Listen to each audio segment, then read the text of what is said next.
बच्चों, सुगम भारती इस पाठ्य पुस्तक में फिर से एक बार आपका स्वागत है। आज हम पाठ क्रमांक 11वां पढ़ने जा रहे हैं। इस पाठ का शीर्षक है योगी श्री अरविंद। योगी श्री अरविंद इस पाठ का यह सेशन क्रमांक पहला है।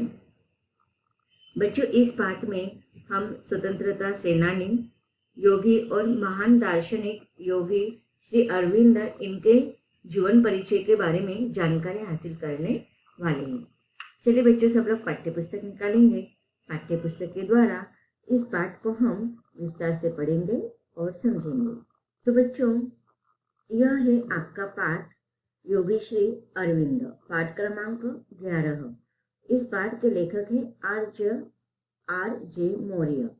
इस पाठ के द्वारा हमें क्या क्या सीखना है, तो इस पाठ में सबसे पहले हम दार्शनिक, स्वतंत्रता सेनानी योगी श्री अरविंद इनका जीवन परिचय जानेंगे। शुरुआत के जो भी परिचय थे उसमें उनका जन्म कहाँ हुआ है, कब हुआ है, उनका बाल्य अवस्था कैसे हुआ, उसके बाद उनका प्राथमिक शिक्षण कैसे हुआ, इसका विस्तार से हम जानकारी हासिल करेंगे।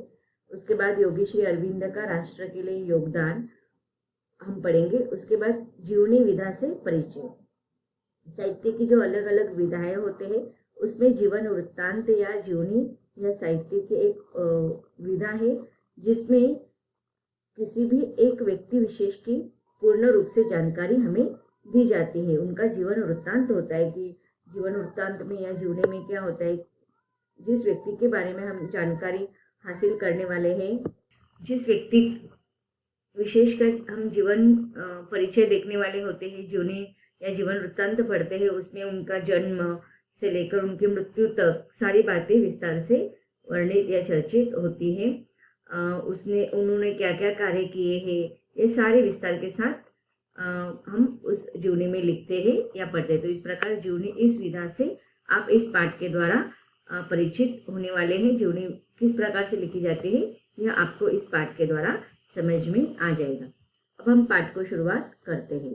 पाठ की शुरुआत में ही योगीराज श्री अरविंद इनका जन्म कहाँ हुआ, कब हुआ है, इसका वर्णन करते हुए प्रस्तुत पाठ में योगी श्री अरविंद का आध्यात्मिक चेतना तथा राष्ट्र के लिए योगदान को स्पष्ट किया है। लेकिन ये अगले परिच्छेद में हम इसको विस्तार से पढ़ेंगे। शुरुआत के परिच्छेद में उनका संक्षिप्त, उनके जन्म स्थान, उनके प्रारंभिक शैक्षणिक और बाल्य अवस्था का वर्णन किया गया है। योगीराज श्री अरविंद का जन्म 15 अगस्त 1872 को कलकत्ता अर्थात कोलकाता में हुआ था।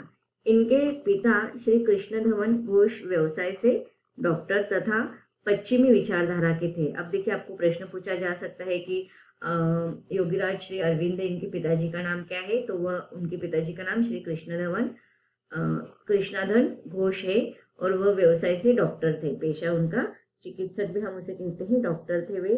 और उन पर पश्चिमी विचारधारा अर्थात पाश्चात्य संस्कृति का वह अनुकरण करने वाले व्यक्ति माने जाते हैं। पाश्चात्य संस्कृति की उन पे बहुत अधिक प्रभाव पड़ा हुआ था, किंतु धीरे धीरे वे राष्ट्रीय विचारों को अपनाने की ओर अग्रसर हो रहे थे और बालक श्री अरविंद पर भी इन परिवर्तित विचारों का असर पड़ने लगा था। श्री अरविंद की आरंभिक शिक्षा दार्जिलिंग में हुई थी। आपको प्रश्न पूछा जा सकता है कि अरविंद इनकी आरंभिक शिक्षा कहाँ हुई है, तो वह दार्जिलिंग में हुई है। डॉक्टर कृष्णघनन अर्थात उनके पिताजी ने मात्र 7 वर्ष की आयु में ही उन्हें अंग्रेजी शिक्षा प्राप्त करने विलायत भेज दिया था।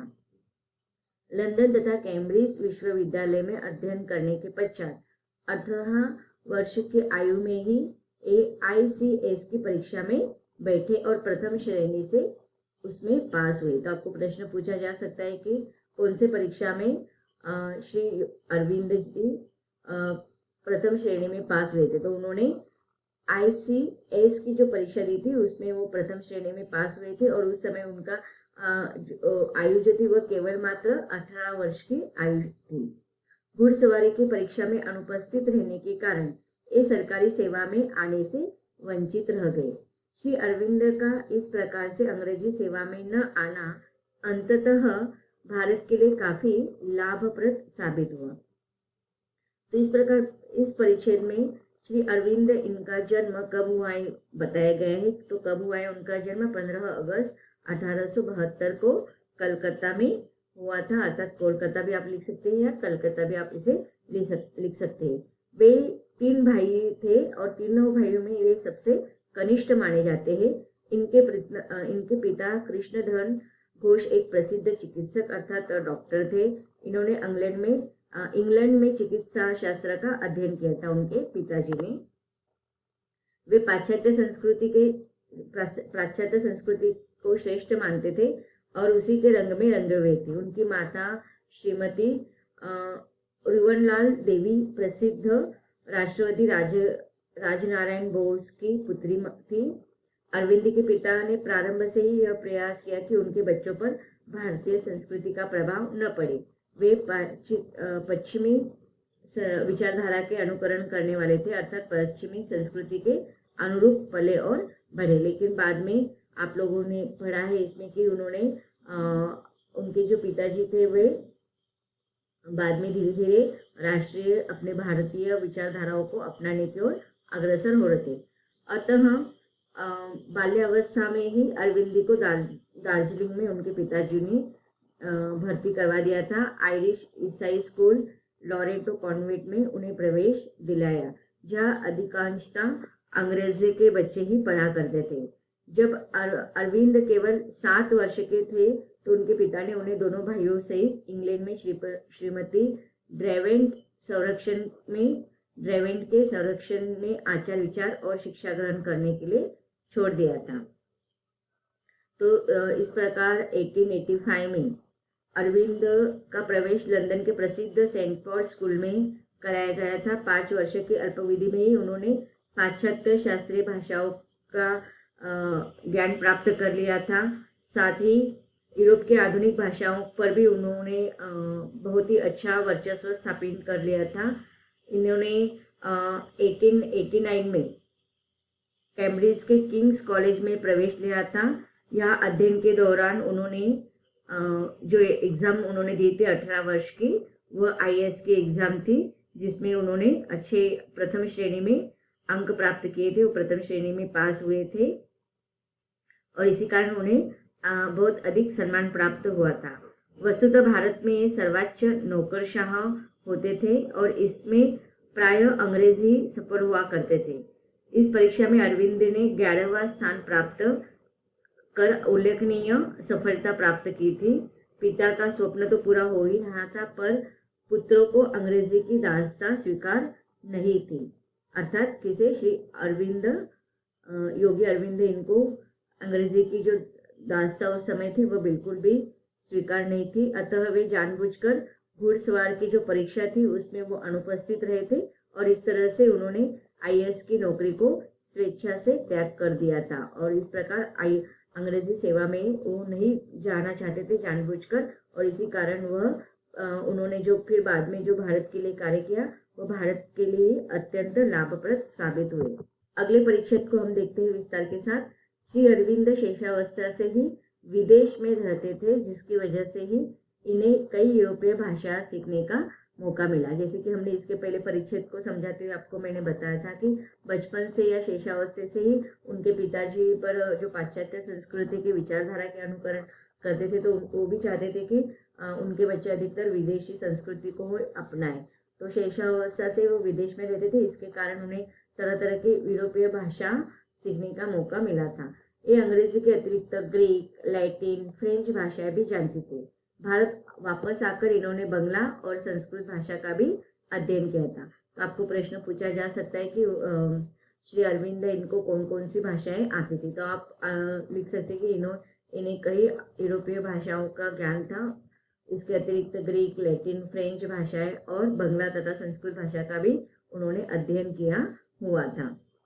लंदन में 1885 ईस्वी में अरविंद का प्रवेश जो है वो लंदन के प्रसिद्ध सेंट पॉल स्कूल में कराया गया था। 5 वर्ष की अल्पावधि में ही उन्होंने पाश्चात्य शास्त्रीय भाषाओं का ग्रीक, लैटिन में दक्षता प्राप्त कर ली थी। अर्थात वो बहुत ही उन भाषाओं को अच्छे से आत्मसात कर लिया था उन्होंने उस समय। इसके अलावा साथ ही यूरोप की आधुनिक भाषाएं अंग्रेजी, फ्रेंच, इटालियन, जर्मन और स्पेनिश का भी उन्होंने अध्ययन किया था। इतनी भाषाओं पर अधिकार कोई अत्यंत ही कुशाग्र बुद्धि छात्र ही कर सकता है। तो इसे उनकी बुद्धि की कुशाग्रता का उल्लेख इस परिच्छेद में किया गया है। लंदन में आपकी मुलाकात बड़ौदा नरेश से हुई थी। वे चाहते थे कि भारत आकर श्री अरविंद बड़ौदा कॉलेज में प्रोफेसर के पद पर कार्य करें। भारत आकर श्री अरविंद ने महाराजा अर्थात बड़ौदा नरेश का अनुरोध स्वीकार कर लिया था। बड़ौदा कॉलेज के प्राचार्य क्लार्क महोदय ने जॉन ऑफ आर्क से अरविंद की तुलना करते हुए कहा था कि यदि जॉन ऑफ आर्क को स्वर्गिक संदेश सुनाई पड़ते हैं तो श्री अरविंद को स्वर्गिक स्वप्न भी दिखाई पड़ते हैं। तो इस प्रकार उनके व्यक्ति विशेषता का वर्णन यहाँ पर किया गया है। 1893 में भारत लौटने पर श्री अरविंद ने बड़ौदा के उदार एवं प्रगतिशील महाराजा सयाजीराव नरेश के यहाँ 13 वर्ष तक विभिन्न प्रशासनिक एवं अकादमिक पदों पर कार्य किया। इस दौरान उन्होंने बंगला एवं संस्कृत का भी गहन अध्ययन किया। उन्होंने कालिदास तथा भर्तृहरि के कार्यों का अंग्रेजी में अनुवाद भी किया है। तो आगे देखिए, बड़ौदा कॉलेज के जो प्राचार्य क्लार्क थे उन्होंने जॉन ऑफ आर्क उन्होंने इनका वर्णन करते हुए कहा है कि उन्हें स्वर्गिक स्वप्न भी दिखाई पड़ते थे। उपनिषदों, पुराणों और भारतीय दर्शन के अध्ययन पे श्री अरविंद इनके मानस पट पर बहुत ही गहराई से प्रभाव किया था। वे अपनी स्थिति के बारे में स्वयं लिखते हैं और कहते हैं कि मुझ में 3 तरह के पागलपन है। प्रथम, मैं मानता हूँ कि सारी संपत्ति प्रभु की है। दूसरा, वह मानते और इसीलिए प्रभु के लिए ही कार्य करना चाहिए। दूसरा पागलपन, वह मानते हैं कि चाहे जैसा हो मैं भगवान का साक्षात दर्शन करना चाहता हूँ। और तीसरा पागलपन ये कि वे अपने देश की नदियाँ, पहाड़ों, भूमि एवं जंगलों को एक भौगोलिक सत्ता मात्र ही नहीं मानते थे। मैं इसे मानता हूँ कि इसकी पूजा भी करता हूँ। तो इस प्रकार वह अपने देश को एक स्वर्ग के रूप में देखना चाहते थे। तो बच्चों, अब हमें अगले परिच्छेद को भी विस्तार से पढ़ना है, उनके बारे में विस्तार से जानकारी हासिल करना है। उन्होंने किस प्रकार से आध्यात्मिक चेतना और राष्ट्र के लिए योगदान दिए है, उस पर हमें विस्तार से चर्चा करना है, लेकिन उसको हम पढ़ेंगे इसके अगले सेशन में। धन्यवाद।